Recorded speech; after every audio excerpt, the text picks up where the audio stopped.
product of trying to get it printed and published. All that we're gonna squeeze into this moment. We're gonna be covering a lot. So if you have any questions, we're gonna have some time at the end that you can feel free to ask those questions at that moment, and we'll do our best to talk to you. Of course, you can feel free to come over to our Daniel Dreamgazer booth in the exhibit hall, and you can talk to us more there. Or you can go to danieldreamgazer.com, and that will give you more information on our comic book series.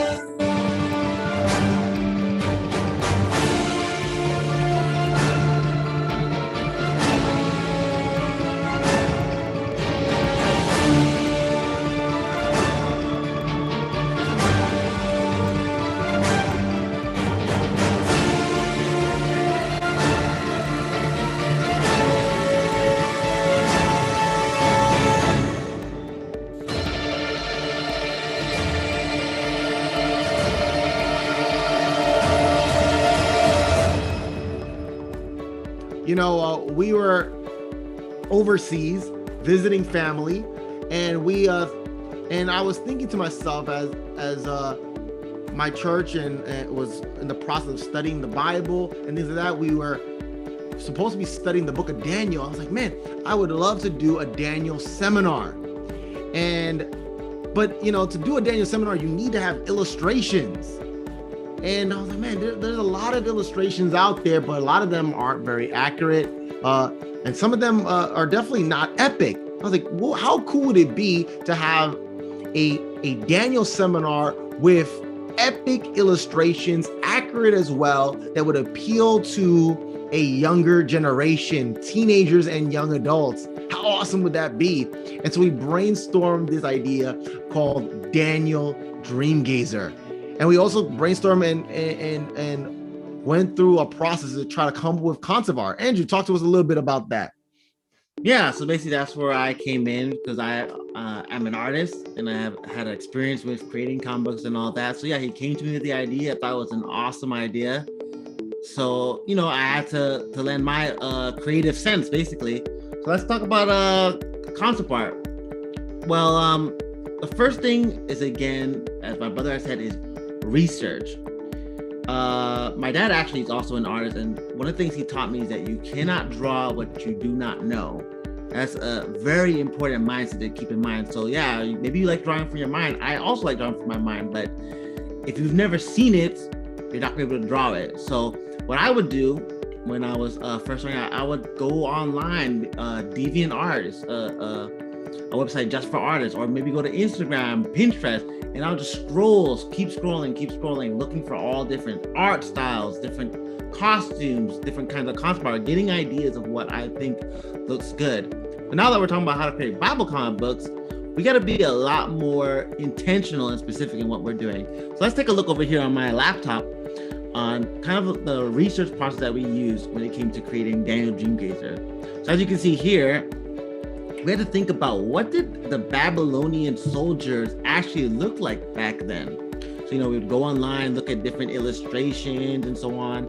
So here's a couple of examples of what it most likely looked like, the type of armor, type of helmet, so on. We also had to do research on, especially Nebuchadnezzar, one of the most important characters from Daniel. So as you can see, we have 3 different looks. One is a more older illustration of what it probably was most likely how he looked. Then we have other looks from when it was kingly robe, other illustrations or looks for what he might have looked like as a soldier. So basically, through our research and my brother's research specifically, we had found out that during the time that Nebuchadnezzar conquered Jerusalem, he was actually pretty young and probably didn't even have a beard back then. So, and that would not look good illustration wise. Exactly. Yeah, you can't have Nebuchadnezzar without his classic beard. So we had to come up with our own creative ideas, artistic license, and so on.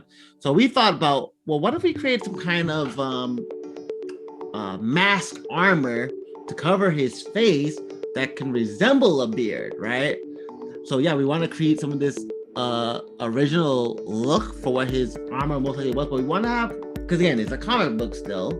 You're free to use your own artistic license. So we came with the idea of creating kind of a mask armor to cover his face. But since, Babylon's represented by the lion, why don't we combine it? So we looked online, found this concept, which is a really cool mask armor covering the face. It looks kind of like a tiger.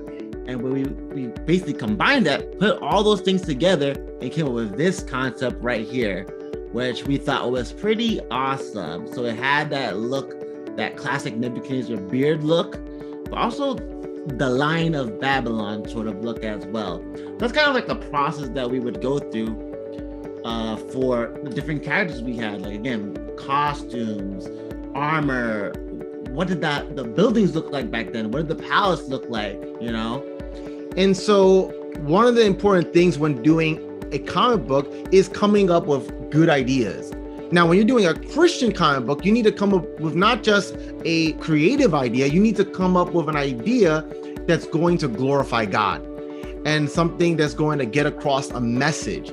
And what better way to get across a Christian message than using a biblical story like the book of Daniel? So the very first thing you need to do is brainstorm. And if you're a Christian doing a Christian comic book, you need to brainstorm prayerfully. Yeah, that's another thing I wanted to mention, actually. Before even looking at concept, if you're going to do a Bible story, you need to make sure you read that Bible passage backwards and forwards so you know it clearly. You understand the story, you understand what the characters are going through, and then you go on to the visual research of it as well. After the brainstorming and the research and the reading has been done, now it's time to start writing out the story. Even though a lot of the story is illustration, you want to write what you want to draw, because drawing takes a long time. Writing is simply typing out a sentence. So it's easier to press delete on a sentence than to delete an entire drawing and picture that you did. And so what I would do is I would write out all of the scenes that I want in the comic. I would write out that I want Nebuchadnezzar speaking to his counselors. I want Daniel to be speaking to and praying with his friends. I would write out the different scenes that are in the story, and I would write out the dialogue as well. So I'd write it all out. And after I write it out, then what I want to do is I want to start doing light sketches of the storyboard. So rather than just drawing on an entire illustration and then realizing, I didn't really need that for the scene, what I want to do is simply draw the general gist, the general idea. So sometimes you would just draw simplistic drawings, and I would just draw out all the many illustrations as like thumbnails. Sometimes I would do it on paper. Sometimes I would do it on a computer. But once I'm done drawing it all out, then I send it over to my brother, who is the illustrator, the artist, and he at that point would look at my storyboard. He would look at my script and my written out story, and using those ideas as well as the research references, he would use that to now start the illustration process by starting the sketching, drawing, and inking. All right, guys. Yeah. So now we're going to talk about how to actually do the whole drawing process of it. We've talked about, getting your references, inspiration, stuff like that. But now we want to actually get to the nitty gritty part of it. All right. So this is actually the software that I use. It's called Clip Studio Paint. It was originally called Manga Studio, for those of you guys that are manga fans. But yeah, now it's called Clip Studio Paint to make it more universal. And what's great about this program, it has a lot of different features specifically designed just for comic books. So like if you check out the pens, it's a lot more natural. The pencils, it's a much more natural feel forward in drawing. One of the most important things to do is getting your references, because maybe you're good at drawing from your head or whatever, but there might be some really technical angles or body positions, action scenes that you're gonna need some references for, and there's several ways that I do it. So the first step one is I can just try and sketch it out from my mind, right? So this is how basically I would draw a head and everything.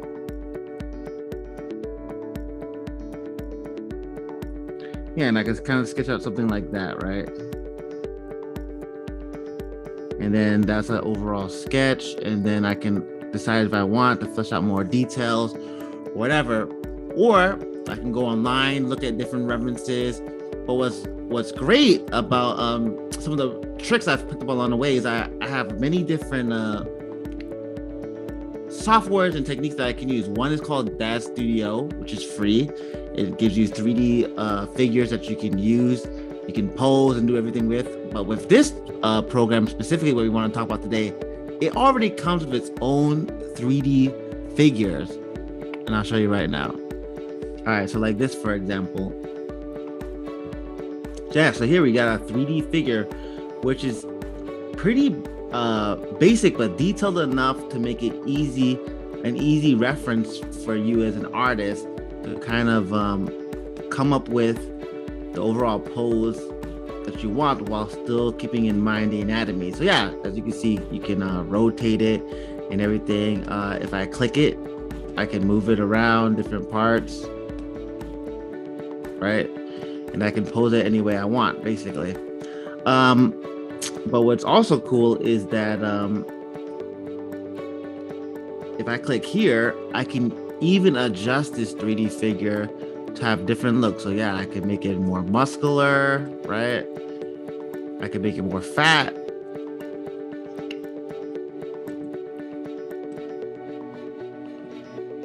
Or I can make it skinnier and slightly younger looking.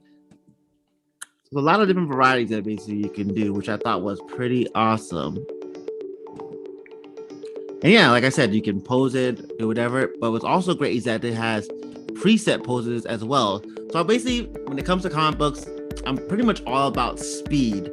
So I want to have as much tools and tricks in my arsenal, so in order to speed up the process. And so it's not just me, but other comic book artists out there, they're also about speed because you're on a time crunch. You're trying to usually in the industry, you want to have a comic done per month. So you have to move quickly. And so this is what makes it a lot easier when going through this process. So yeah, there's some preset poses that you can do. Like one with this person sitting down.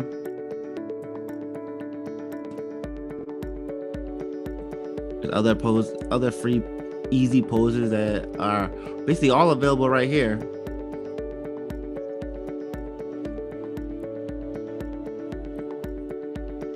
I'll just show you a couple more to give you an idea.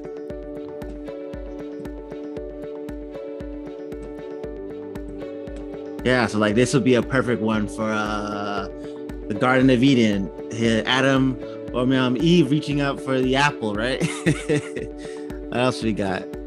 And then like maybe some cool action scenes. Maybe you want to have somebody running, right? So yeah, you can have somebody running, but then you can have even more dramatic angles.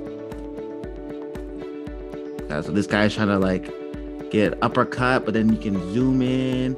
So yeah, you can change the angles and so on. All right, but now let's try this. Try using this with the actual comic book, right? So for this picture here, it's one of the pictures that we're gonna have in the actual comic series for issue 4. So yeah, I can sketch out some details if I want, but if I want to save time, I can put in one of these 3D figures, right? So here's this guy pointing at Nebuchadnezzar when he's in beast mode. All right, so this is basically how I would do it, right? So I'll basically put the 3D figure in. I would have already posed it, but in order to save time, I have it like that. Then I'll go here to opacity and lighten it so that it's almost like using a light box for those of you guys who are artists. So it looks lighter in the background so that I can draw over it, right? So let me just quickly try and draw something to give you guys an idea of how my whole process would work. Right, so then I could add more details. Like again, this is like a base figure. which is good. So it allows you to still use your own creativity. You're not just 100% tracing, right?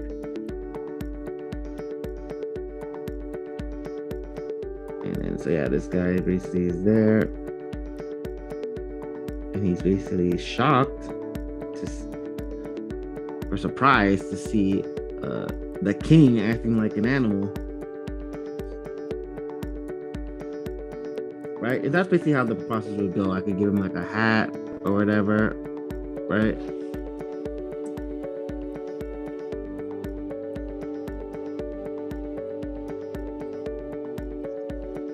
Give him a beard.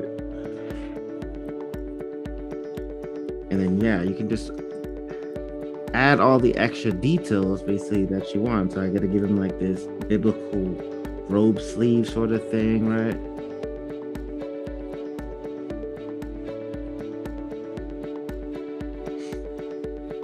Yeah, so this is basically what the kind of thing I'll do. But it speeds up the process a lot more, right?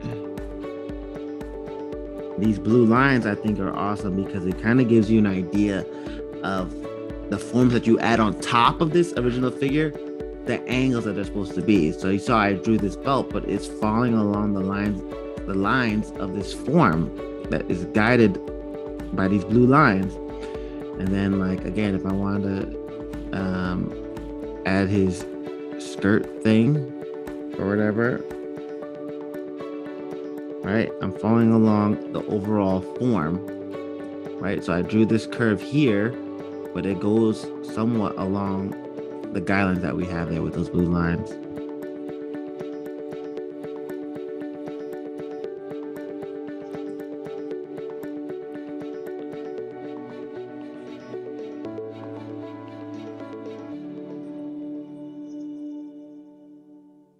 Give him some sandals.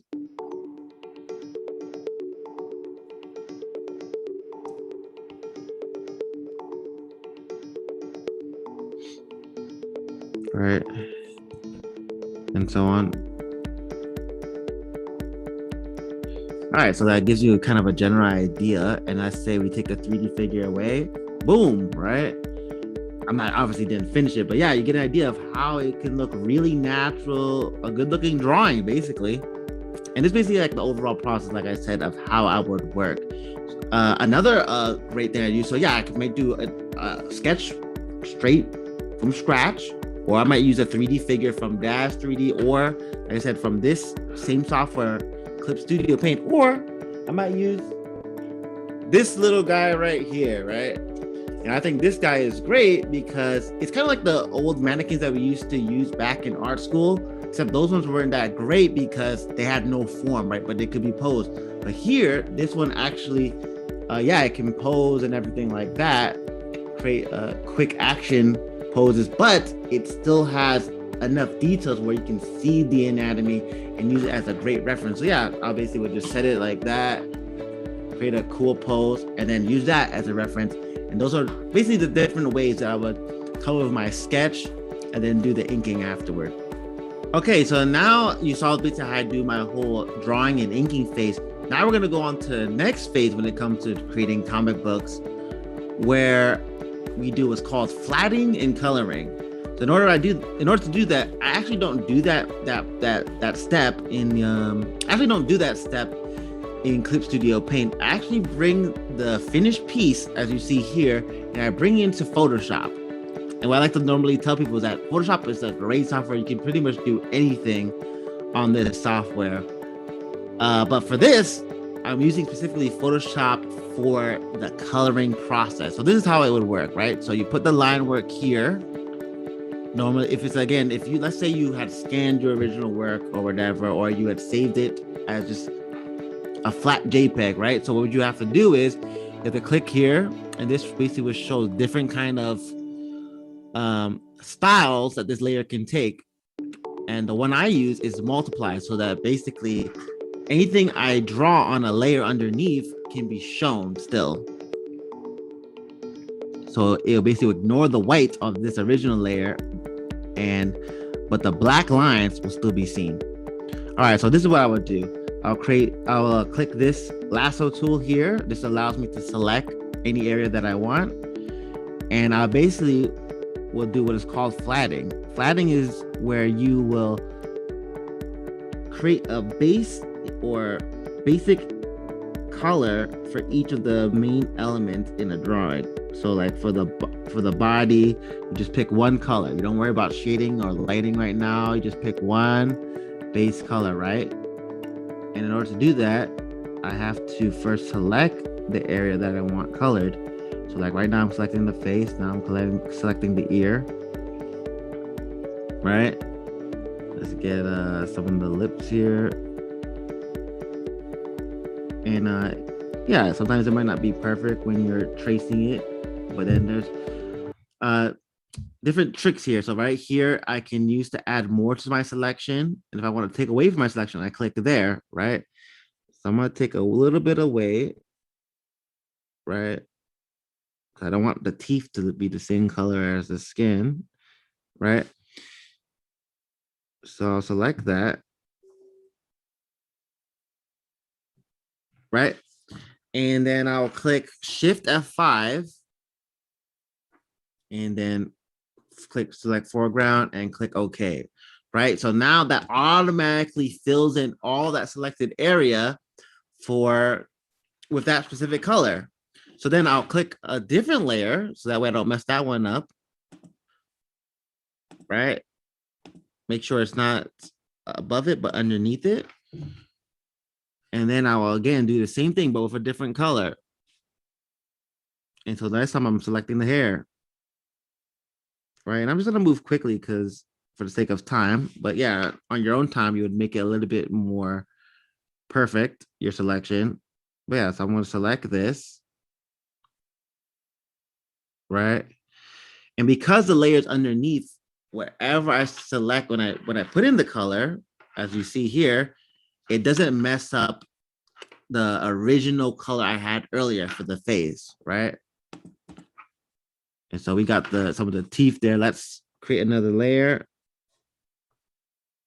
All right, so this gives you the general idea, right? So I'll pick a different color for each of these main elements. The crown I'll give a different color, the robe I'll different color, but for the sake of time, let me show you how it will look when everything is flatted, right? So that's basically how it will look. A different color for each of the different clothing, the teeth, mouth, eyeball, skins, and all the different elements, right? Then what I would do, I would get to the coloring stage. And now this technique is what's called the cut and grad technique. So what I would do is I'll select the layer of the skin. I'll click this, which locks the pixels, which now means I won't color over what's been originally selected. And I'll create a selection of only the areas I want to have colored. Or in other words, add some shading to it, or what we like to call a gradation, right? So I'm going to select different areas. Okay, so yeah, I'll create different selections for the areas I want to have colored. And what I can do is now I'll click my brush tool, select this soft round brush, right? And I can just color right over there and it'll only go within the selections I chose, right? But if I want to make it a little, because it looks a little messy, it might be hard to see. What I can do, I can click Control H, which means hide, and those selections are still there, but I just can't see it right now. That way I can see the full face without any of those distractions. And basically, I can color right here. So my personal technique, this is a trick of the trade. Not all artists use this, but I want to have a certain natural lighting to it, right? So instead of just coloring it with just any color, I just pick a brighter color, in this case, off-white, right? And I can go here, which gives you different styles of coloring. I picked this one called Color Dodge. We don't have the time to go into what all other different features can do. If you have time, check it out for yourself. And I pick an opacity of 30, which means that it's not going to be add super amount of color so soon. I mean, at one time, so it's more subtle, right? And I can start coloring, and this is going to give a much more natural lighting effect. And so basically what I'll do, I'll color it, but it adds a certain natural lighting to it, as you can see here. And so I'm softly coloring over it, but as you can see, it's not going over my original selection or my original lines that I made. And if I go over it again, every time I go over, it gets brighter and brighter, much different than normal coloring, let's say with paint or whatever color you use is the color it's going to be, right? But with this, it creates a lighting effect that the more color you add to it, the brighter and brighter it gets, which gives it a nice, natural, like I said, illusion of light, right? So yeah, I would do that, let's say for the face, right? And so again, I like to do several different cuts as we could. So that was a cut was when I create a selection, and I'll do several ones to give it a natural form. So that was the first one, and then I'll go over it again, right? To again give it a more natural form because we don't want to just we want to have a natural 3D almost kind of form going on, not just from dark to light, just like that, right? So it has to have a more natural gradation, right? So I'm basically just going a little bit wider than my original selections, covering the main planes of the face. And I basically color it in again, but again, keeping it light so that it's not overpowered. If I go too hard, it's gonna be too bright, right? See? So if I go light, it comes out pretty nice. And so you see a form is kind of coming out pretty well there, right? And it has more form. If I want, I can click Control Shift I, which means to invert my selection. So now the opposite of my selection will now be selected. And so if I want to have more of a softer tone, so the lighting looks more natural, I can now color the opposite of my selection, the stuff that weren't selected before. So I can brighten up this middle here and make it look just a little bit more natural, right? And so it keeps a pretty nice natural form. Let's try it again now with the rope. What you saw before, I did kind of like the finer details first, and then kind of like the broader coloring. But I might do it that way sometimes. Some other times, I might do just the broader coloring first, and then start to go in tighter and tighter with my details. Let me show you the opposite way I would do it. I'll do it right. So I'll create one big selection over these clothes, and then I'll choose to take away from that selection so I can add more, be more specific in what I want colored. I'm just gonna have like an overall general base for where the overall shadows and lighting will be, right? Nothing too crazy in terms of detail, right? And then I click Control H to hide that. And again, I just color over it with my brush tool. And look, I didn't change my color over here, right? It's still the same off-white, but because it's now going over a different color, it's just making a brighter purple. But I don't have to spend tedious time, because remember, we're all about speed, right? So I don't have to spend time selecting different colors over here.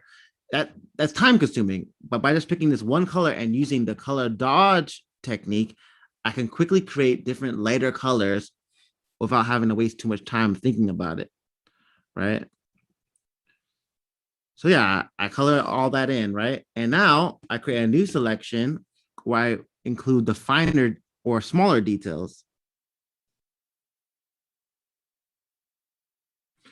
So I want to show more smaller, sharper details to make it look a lot more like clothes, right?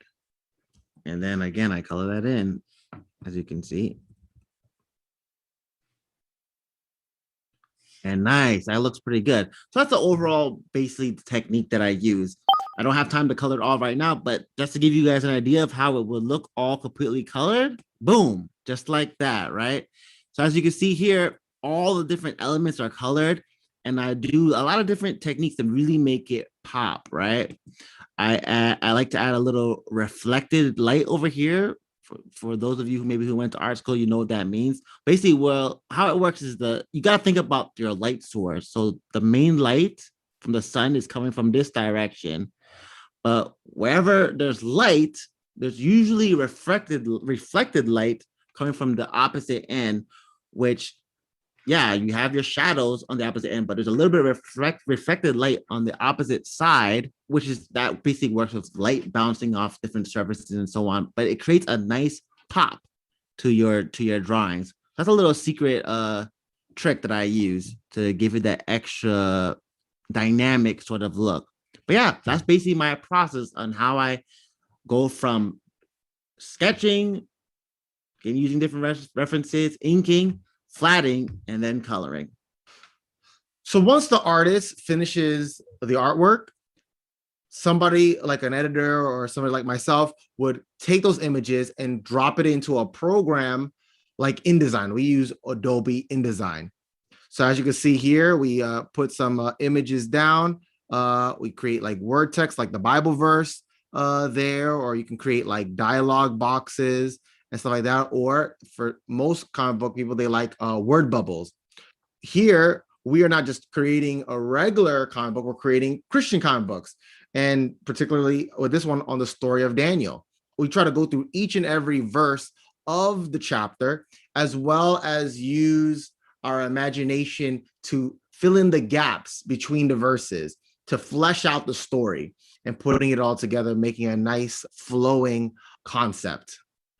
And once all of the artwork is done, and once it's all put together in in a in a layout and edited, and the story is already written out, then it's time to send it to the publisher. Obviously, you want to set it at the right dimensions.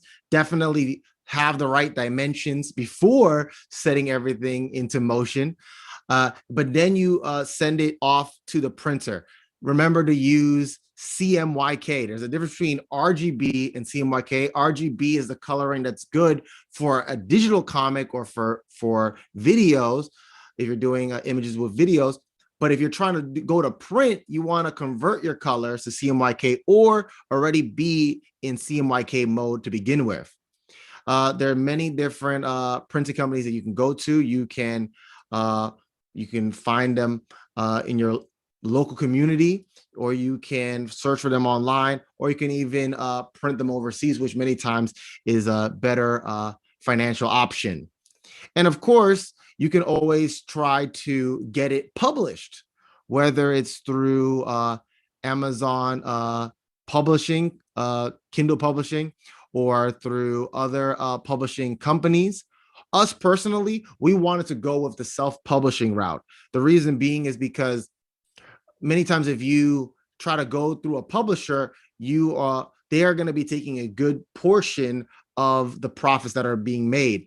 And because this was a project that me and my brother were working on and felt very passionate about, we wanted to make sure that we'd be able to fund it as much as possible. And so we decided to go with the self-publishing route.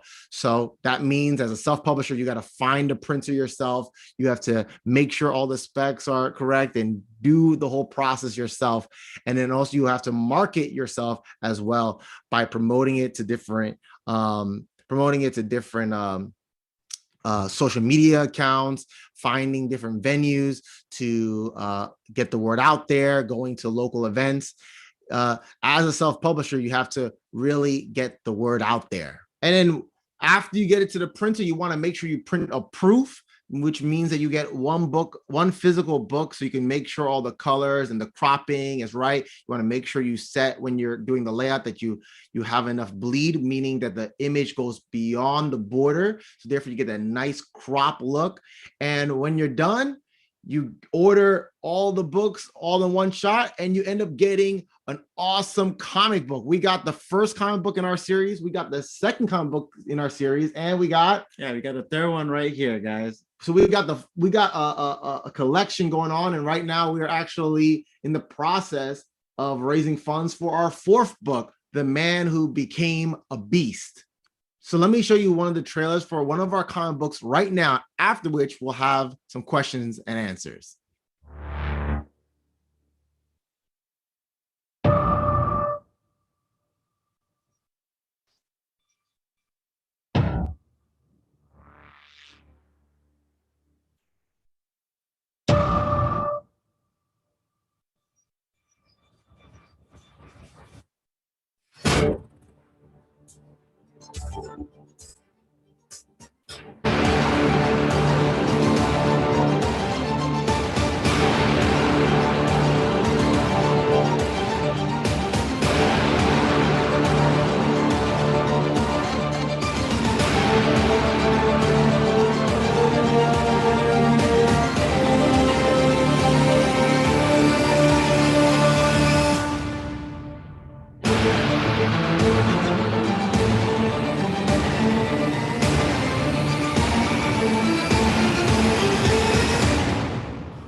All right. Thank you guys for checking out our tutorial. Right now, we're going to do a live Q&A. So let's talk about this right now. So we got some questions here on the Q&A. If you got any other questions, you can throw it up there. We're going to answer as many as we can. And if we don't get to answer all of them, then you can head over to our booth and we can talk to you there. We can even video chat with you there at our booth. So first question up, how do I integrate a comic book ministry in a traditional SDA church? What is a Wow. 3-step idea? Wow, that's a really in-depth question. That's a really good one, actually. Yeah, actually, when we were younger, my brother and I, we actually started our own comic book series in our local church. We would actually just do the drawings on paper, make photocopies, and then would hand it out to all the kids, basically. So it's definitely possible if you're trying to do it in your local church. Like I said, we did it when we were like 13 years old, And that was a traditional church. and it was very traditional. So you can definitely do it too. Now, if you're asking for a 3-step process, let me see. Well, if you say traditional church, that basically makes me feel like they're probably really old fashioned and are kind of stubborn when it comes to change. So you would have to first, step one, try to get them to rethink their mindset when it comes to change, especially when it comes to comic books. You can let them know that when Jesus was here on earth, he was not traditional at all. He was very unconventional. And in fact, the main way he taught people was through stories, which is no different than using stories through comic books. So, in that sense, it's perfectly fine to do. Step two would be try to get all the young people involved in this comic book ministry, all the young people that can draw, get them to team up, and those that can't draw, get them to help in the promotion through social media and so on. Step three would be obviously get a local printer, and I'll even add a step four: reach out to the other youth leaders of the other local churches around and get them to help in the promotion as well. Yeah, I would also say you can even encourage your young people to just draw and create a story. Sometimes I have uh, young people draw out like their points or their sermon ideas, and then we showcase it at the church. So that's something you can do. All right, next question. We got a good amount of questions here, so we're going to try to hit as many as possible. In what way have you, as an artist, been able to connect to your audience? I think I definitely am able to connect with my audience because of the fact that I too am obviously a young person as well. So that's already in a connection because we'll have similar mindsets. In fact, I spent years reading comics and watching TV shows and cartoons and all that. So that already gives me an understanding of what it is that people actually like, what is that they think looks cool and is exciting. And then I try to put those elements into this comic series. One of the main things I had in mind when doing the comic was I knew that because it's Bible based, it had a bigger uphill battle to climb if rather than if it was just secular, because when it comes to Bible stuff, people might be a little bit more tough on it, a little bit more skeptical. So I knew that if we wanted to do this, it had to look really good. So I looked like DC and Marvel comics and the kind of feel and awesome kind of look that they had, and I want to put that into the comic as well so that it can have the same amount of respect as a classic sort of comic. And one way we connect is by talking to people, like talking at the booth. People call me and we speak. I purposely leave my number in the comic books. So when you get the comic book, my phone number is right there and my email, because I do want to talk to the audience. All right, somebody asked the question, what is the prize? I know if you've gone to our booth, we talked about a prize. We have prizes that we give, or bonus rewards, I like to say, on our Kickstarter. Kickstarter is a thing that comic book creators use to fundraise whenever they're about to go into print. And so each weekday, I should say, Monday, Tuesday, Wednesday, Thursday, Friday, we are giving out different giveaways, whether it's a giveaway to all our backers or to some of our backers. And we also have some raffles as well. So like today we gave away some original artwork there. All right. And if you want to find a Kickstarter, you go to danieldreamgazer.com and you could find out how you can enter in to get some of those prizes. All right. Somebody's asking about, will this be available later on? is this recorded? Yeah, the GC is recording it. Or at least I'm not sure about the live Q&A, but they definitely recorded the original presentation, and they're going to upload it to their website there. And we'll probably we're going to upload it to ours as well at some point also after the event is over. Okay. Do you ever do other tutorials or online classes? This is one of the best tutorials. Hey, thanks, man. One of the best tutorials for digital art I've seen. Good teachings. I'd pay for this kind of class. Do I do other online tutorials? Not yet. It's definitely something I've been thinking about for the past couple of years. I have taught a couple of people how to do digital drawing, digital painting, and also traditional art as well. But I am thinking about, and I have recorded some of those things, but I just haven't fully released them yet. But yeah, I definitely am thinking of creating some sort of online base that people can go to on a regular basis and learn from, for sure. But thank you for the compliment. Appreciate it. Yeah. So here's the next question. How are you? How are you guys so awesome? Well, thank you. Two questions. One, do you think art has a place in ministry? Yeah.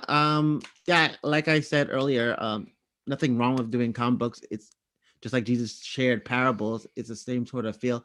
But yeah, art definitely has a place in ministry. God is a very visual God, if you look through the Bible and so on. And it's art is basically just another form of communication. And that, like they say, a picture can show 1,000 words, right?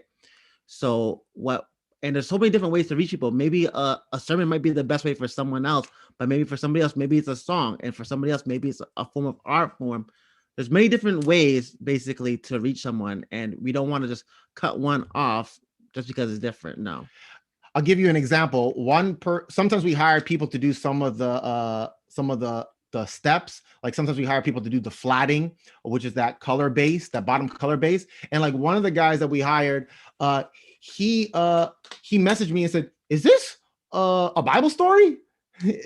Some of these pictures look familiar." He was looking at the statue, and I was like, "Yeah, we're doing the story of Daniel." He's like, "Wow!" And he told me about how he left church and everything, and how he was suffering from depression, but this comic book came at the right time. And so right there, him seeing the pictures and also working on it helped to reintroduce him back to God. And we started speaking at length about his life and just connecting there, which is an amazing thing. You asked the question, does art have a place in ministry? Well, you look at the sanctuary. The sanctuary was a bunch of art, and that is one of the greatest visual representations of salvation. And the visions right there in Daniel are all visuals, are art that's being taking place. And so we're doing it. What better way to show Daniel but through art? That's true. The second question was, are you born an artist or can you learn this? Where do you begin? You're definitely not born an artist. So this is the thing. I feel like a lot of times people, they like to limit themselves, and they constantly are saying, "Oh, I can't draw. I'm not an artist," or whatever. But that is just something that you're telling yourself.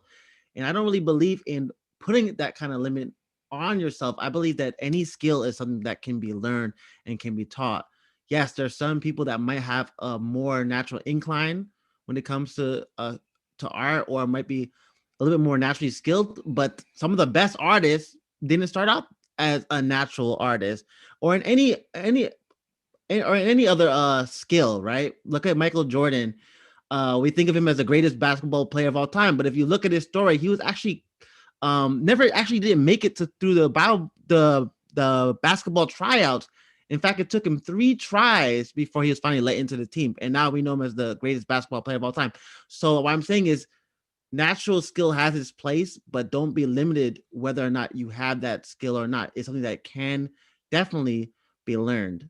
We only got 8 minutes left, so I want to go through these questions quickly. So to answer that question about being born, our father we're brothers, by the way, even though we kind of look a little different. Our father was an art teacher, and then he became a pastor. I'm a pastor and my brother's an artist, so we kind of did the split between them. But my father, as an art teacher, sometimes we would meet his students, and they would say like, before I met your dad, we didn't even know how to draw a stick, a simple stick, and but through the art class, they were able to learn how to do amazing drawings. Uh, so I see we got some new questions there, but let me hit this one here. What are some Christian comic books that you can recommend? Yeah, we have some awesome Christian comic books that we can recommend. As a matter of fact, some of them are my friends because we connect by just being in the world. And we're actually going to be giving away some of those comic books in our Kickstarter for some of the prizes. And so I'm going to create a little mystery. Come over to our Kickstarter, go to danieldreamgazer.com, click on the Kickstarter, and you might be able to win one of those Christian comic books. And we'll talk more about those recommended ones there. All right, let's hit some of these other ones. Oh, but in terms of art and ministry, for instance, when we came up with the concept of Daniel Dreamgazer, this was originally meant to be a Daniel seminar, and it's still going to be a Daniel seminar when we're done with the series. Matter of fact, you're going to see a demo of it at our next presentation on Saturday at 3 p.m. I'm going to be doing a demo of how I use art to do a Daniel seminar. We're going to use the comic book illustrations. I'm going to be telling the story, and it's going to be a pretty awesome, amazing thing. Okay, we got other questions, and we're not going to have time to hit all of them, but we're going to answer as much as we can, and then maybe I'll type some of the answers on on our booth, and you can even remind us of some of the questions by coming over to the booth and asking those questions. Yes. What do you think more could be done to encourage arts in church ministry? Sometimes it's not taken serious to do art. Man, yeah. Unfortunately, many times people don't take art seriously, but art is so important. Videos, movies, TV shows, cartoons, comic books, all of it needs to be done. I think it's important to do ministries like that. For instance, I just ran a video competition for the education department in my conference, just encourage kids to do creative things. I think having those opportunities is great. And we gave out some scholarships to schools for that the education department did. Somebody asks, can I use Clip Studio software for coloring my comic illustrations? I noticed you use Photoshop instead of for the coloring. Yeah, you can definitely use Clip Studio for coloring. It was designed for comic books, so you can do all the different steps on there. I personally like using Photoshop because it has a lot more capabilities of what I'm able to do with it. It's a lot. I'm more used to that as well, but it's slightly more advanced for coloring for sure. Clip Studio Paint could be a little slower when it comes to coloring because it takes a lot of RAM from your computer, but you can still definitely use it for sure. But I like Photoshop better. Yeah, I get what you're saying, because like to buy so many software, pay for so many software is going to get expensive. By the way, if you guys do comic book art or anything, you're working on something, please send us an email. We would love to see what you got going. That's awesome. All right, here's another one. Can I do some little humor on the comic book Bible? So the Bible is filled with humor. I believe God has a sense of humor. So adding a little bit of humor to your work, I think is a great thing. God created the emotion of laughter. The Bible says laughter is like a medicine. So that'll be a great one to do. All right. Hey, Milton, I wonder if Milton's the same guy who's the graffiti artist. I know there's a graffiti artist named Milton. What hardwares will you suggest? We use Cintiq. The Cintiq Wacom would be a great hardware to use there. That allows you to draw straight on a monitor, so it makes it a lot easier. It does. Sure. And get a powerful computer. Yes. Basically. I have purchased the comic books in bulk. Oh, awesome. I've purchased the comic books in bulk, and I'm very happy with them. Oh, I'm so glad. What are some creative ways you would suggest to contribute to distribute books, especially to those who do not know the Lord? Wow. I got the chance to go into the community and try it out, bringing boxes of books. Normally when I go into community as a pastor and I try to distribute books, people are like, nope, I don't want it. You can't even give it away for free. But when I set up a booth, I put up a banner and I try to give out the books. I didn't have to give it out. There were literally people running to the booth and wanting and not willing and willing to even pay for them. And so this was a totally different experience as a pastor, trying to do evangelism, trying to let people know. Normally when I try to give out flyers, people don't want flyers. What I did is I made bookmarks with our information, and now people were asking for the flyers. Totally different experience. And so I definitely suggest that it would be a great way to buy it on the website, danieldreamgazer.com. We have the books at a lower cost for bulk. In fact, sometimes schools partner with us and they're able to buy it and then resell it at a higher price and then get a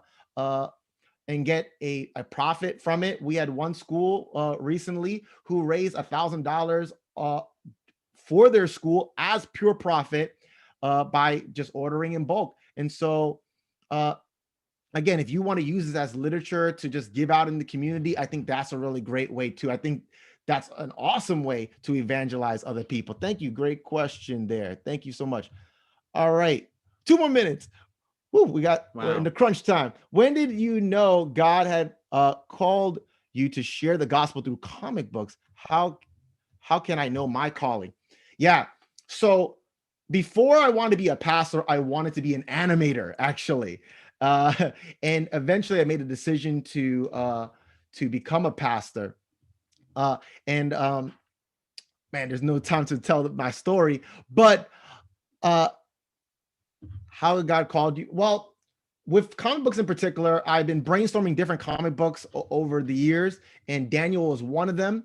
And so we were actually overseas, and we were thinking about it, and we decided to do Daniel because I wanted to do a Daniel seminar. But I was like, man, if I'm going to do a Daniel seminar, I needed to have all the images for all the chapters, because so many Daniel seminars don't have enough images available, and sometimes the images are not even accurate. Sometimes they have the wrong amount of horns or something. So I was like, it's like, if you want to do something right, you just got to do it yourself. So I was like, let's make it happen. Let's put together it in illustrations. And then actually one of the artists we were working with said, not everybody's going to be in New York to see your Daniel seminar, so why don't you make it available as a comic book? And so then we decided to do it that way. The Bible says that in everything that you do it all for the glory of God. So if you have a talent, then you should not hold back. You should find a way to use it for God. So how are we called to do comic books? It's because we had a talent for it. So why not? And the other person asks, how can I know my calling? Look at your talents. What is it that you're good at? And then think about, how can I now use that for God? If you have a talent, you're not using it, then you're like no different than a person taking a candle and putting it under a bushel. Yeah. You can find our email right there, danieldreamgazer.com. You can find our contact information there. We don't have time. Lorraine, I saw you raise your hand. I actually didn't fully understand how to, because I don't think you could talk here, but thank you for typing your message. Pastor Wayne and Andrew, you are so humble. God bless you both. I came to your session to support you. Oh, thank you, Lorraine. I would love to learn to draw. You definitely can. Great way to get children involved in Bible lessons using art. Yes, absolutely. Whenever you open up your church, hopefully maybe you already opened it already, but you can even advertise. We actually went to the library and we hosted an art class there, and so many people from the town came to that. Again, using creative ways is an awesome thing to do. Just got to try to witness in a different way. Our time is up. They told us we got to end at 10:55 to make room for the next sessions. Thank you guys for coming. Go to danieldreamgazer.com. Support us, because basically I'm using my savings to pay my brother and to print out these books. So we need your support. Go to danieldreamgazer.com, purchase some books or make a donation. Go to Kickstarter and support us. We would really, really appreciate it. Thank you guys. And we'll see you at our booth. All right. Bye, guys.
Adventist Medical Center Valencia City Incorporated, or AMCV, is located in the heart of the island of Mindanao in southern Philippines, in the booming city of Valencia, Bukidnon.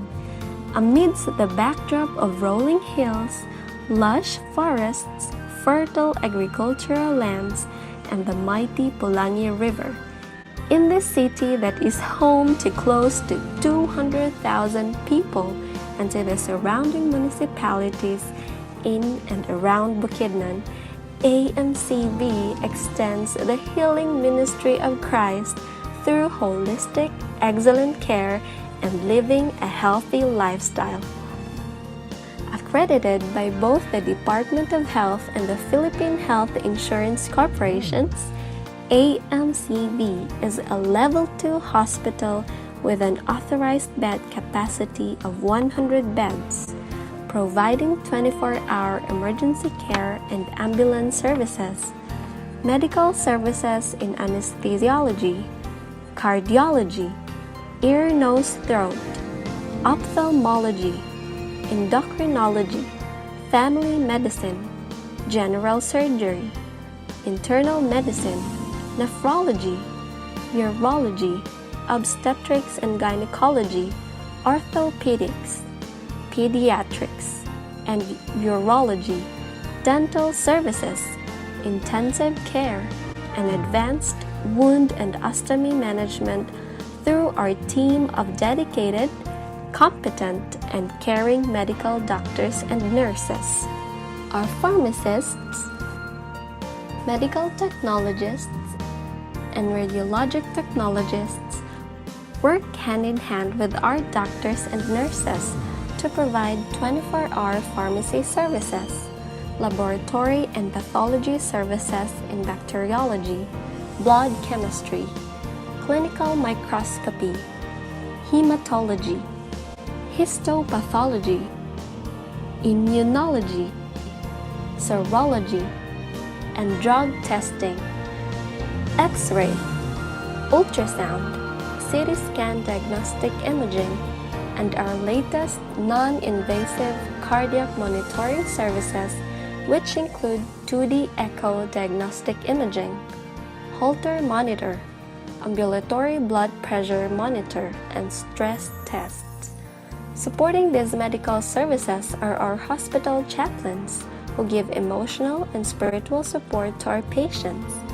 We also support our financially challenged patients by giving financial assistance to indigent patients through our charity program. At AMCV, we believe in healthy living. Our nutritionists plan healthy vegetarian meals which are provided to our patients and other clients through our dietary and cafeteria services, with many patients being supported for their special dietary needs even when they go home.